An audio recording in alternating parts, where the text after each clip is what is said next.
ہے کہ جس کو اللہ دین بھی دے دنیا بھی دے، اور وہ آدمی بڑا بدقسمت ہے، بدبخت ہے کہ جو کافر و غریب ہو، دنیا سے بھی محروم آخرت سے بھی محروم، کافر بھی ہے غریب بھی ہے، وہ بڑا بدبخت ہے۔ نیک بخت وہ ہے کہ جس کو اللہ تبارک و تعالی حق حلال کی دولت بھی دے اور اس کو آخرت بھی دے، ایمان بھی دے۔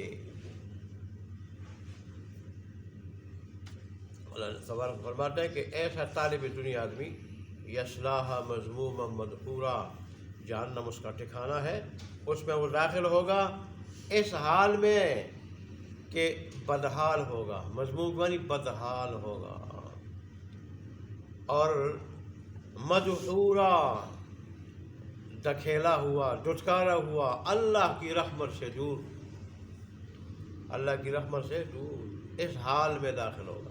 اللہ ہماری حفاظت فرمائے۔ اس کے مقابلے میں جو طالب آخرت ہو، اللہ نے اس کا بھی انجام حال ذکر کیا ہے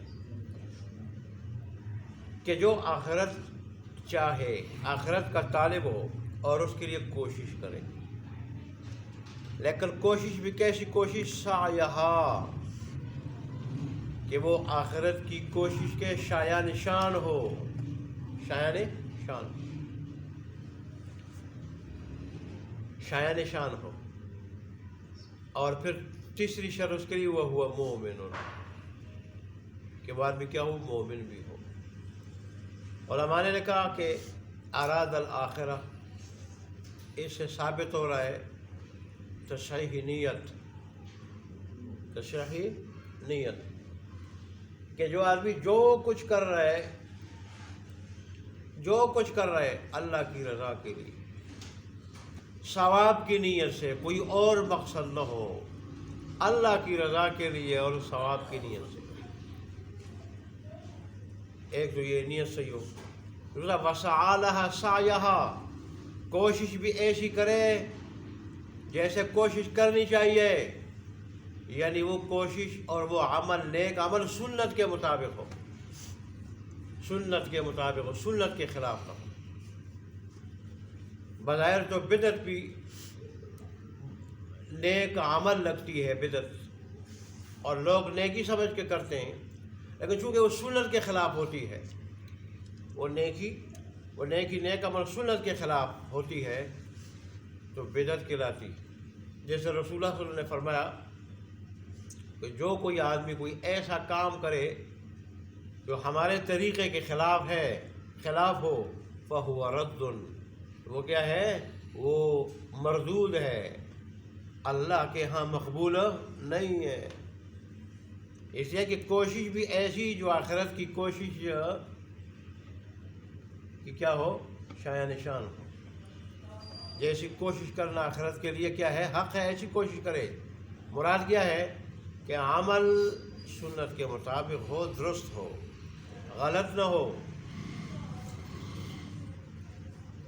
اور ایک تو اللہ کی رضا ہو، کوئی اور مقصد نہ ہو۔ اللہ کی رضا نہیں ہوگی، مقصد اللہ کی رضا اگر نہیں ہوگی تو پھر وہ بھی قبول نہیں ہوگا، اور ایسے ہی غیر اخلاص نہیں ہوگا۔ انما الاعمال بالنیات، اعمال کا دار و مدار نیت پر ہے، اگر خالص اللہ کے لیے ہے تو مقبول، اور جو سنت کے مطابق ہو، اللہ کے بتائے ہوئے طریقے حکم کے مطابق ہو، اور تیسرا وہ ہوا مومن، وہ مومن بھی ہو۔ اگر مومن نہ ہو تو وہ عیسائی پادریوں کی طرح اپنے آپ کو بڑا تھکائے، پھر بھی تسلا نارن حامیہ، بھڑکتی ہوئی آگ میں داخل ہو۔ حضرت فاروق نے ایک مرتبہ ایک کنیسہ کے پادری سے ملاقات کی، جب باہر آیا وہ تو اس کے چہرے پہ تھکاوٹ کے، عبادت کے آثار تھے، عبادت کی مشقت کے آثار تھے، تو آپ رو پڑے۔ قرآن کی یہی آیت پڑھی، عاملۃ ناصبہ۔ بعض چہرے ایسے ہوں گے، ایسے لوگ ہوں گے کہ وہ اتنے عمل کرنے والے ہوں گے دنیا میں کہ اپنے آپ کو تکھانے والے ہوں گے، لیکن اس کے باوجود تسلا نارن حامیہ، بھڑکتی ہوئی آگ میں داخل ہوں گے۔ وجہ ایمان نہیں ہوگا، ایمان نہیں ہوگا۔ ایمان کے بغیر کوئی بھی نیک عمل قبول نہیں، اس کے لیے ایمان شرط ہے۔ یہ 3 شرطیں جس نیکی میں ہوگی اللہ کی رضا کے لیے، سنت کے مطابق ہو اور ایمان کی حالت میں ہو، اللہ فرماتے فَأُولَٰئِکَ کَانَ سَعْیُهُم مَشْکُورًا، ایسے لوگوں کی محنت کی قدردانی کی جائے گی، قدردانی۔ پھر اللہ نے دنیا کا ایک اپنا ایک دستور بتایا ہے، بیان کیا ہے کہ دنیا میں میرا دستور یہ ہے اور میرا قانون یہ ہے کہ میں ان کو بھی دیتا ہوں، ان کو بھی دیتا ہوں، فرمانداروں کو بھی نافرمانوں کو، دونوں کو میں دیتا ہوں۔ بعض اوقات نافرمانوں کو زیادہ دیتا ہوں، اچھا دیتا ہوں۔ دنیا میں اے مخاطب تیرے رب کی بخشش کسی سے رکتی نہیں ہے، اللہ کسی سے اپنی بخشش دینا روکتا نہیں ہے، سب کو دیتا ہے۔ لیکن اور دنیا میں ہم نے بعض کو بعض پر فضیلت دی ہے، بڑائی دی ہے، کسی کے پاس زیادہ ہے، کسی کے پاس کیا ہے، کم ہے،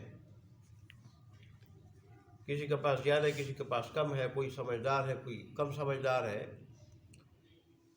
لیکن اصل اللہ تبارک و تعالیٰ کے نزدیک آخرت ہے۔ آخرت اس نے فرمایا کہ وَلَلْآخِرَةُ أَكْبَرُ دَرَجَاتٍ وَأَكْبَرُ تَفْضِيلًا، آخرت بہت بڑھ کر ہے، بہت بڑھ کر ہے درجوں کے اعتبار سے، اور بہت بڑھ کر ہے فضیلت کے اعتبار سے۔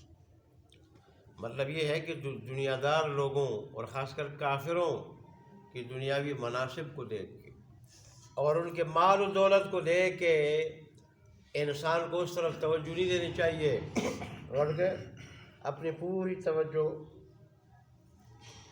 آخرت کی طرف اور آخرت کی نعمتوں کی طرف دینی چاہیے، کیونکہ اصل درجے آخرت کے،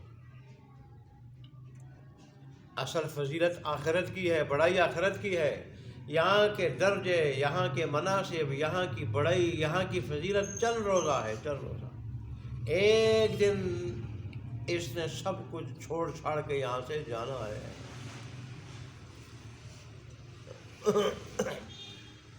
جیسے اللہ تبارک و تعالیٰ نے قرآن میں فرمایا ہے، دوسری جگہ قرآن میں ارشاد ہے سورہ اعلیٰ میں، بل تؤثرون الحیات الدنیا،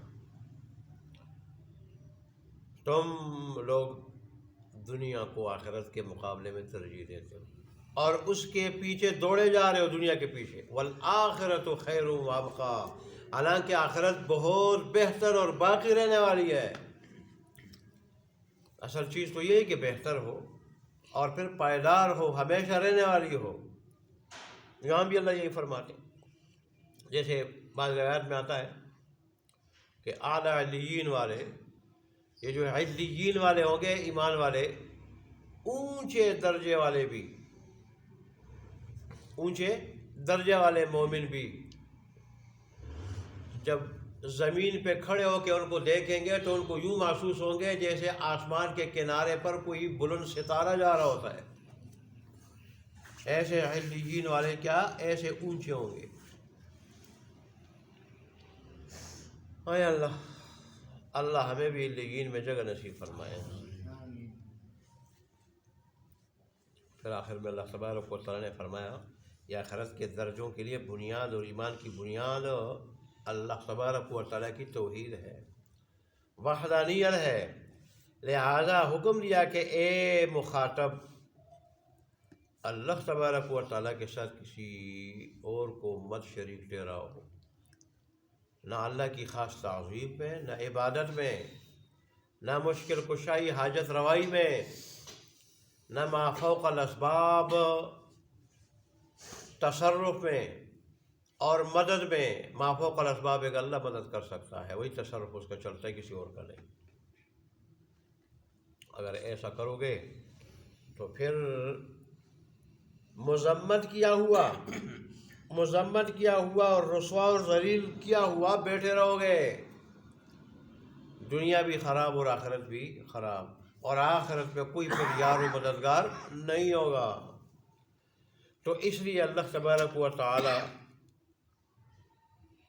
نے جو کچھ ہم نے یہاں یا آگے پیچھے سنایا، خلاصہ یہی ہے کہ انسان کی کامیابی اللہ کی اطاعت، اللہ کی رضا میں، اور اس کی ناکامی دونوں جہانوں کی وہ اللہ کی بغاوت اور نافرمانی میں ہے۔ اور پھر اللہ کے نزدیک اطاعت اور نیکی وہ مقبول ہے جو اس کے حکم اور اس کے حبیب کے طریقے کے مطابق ہو۔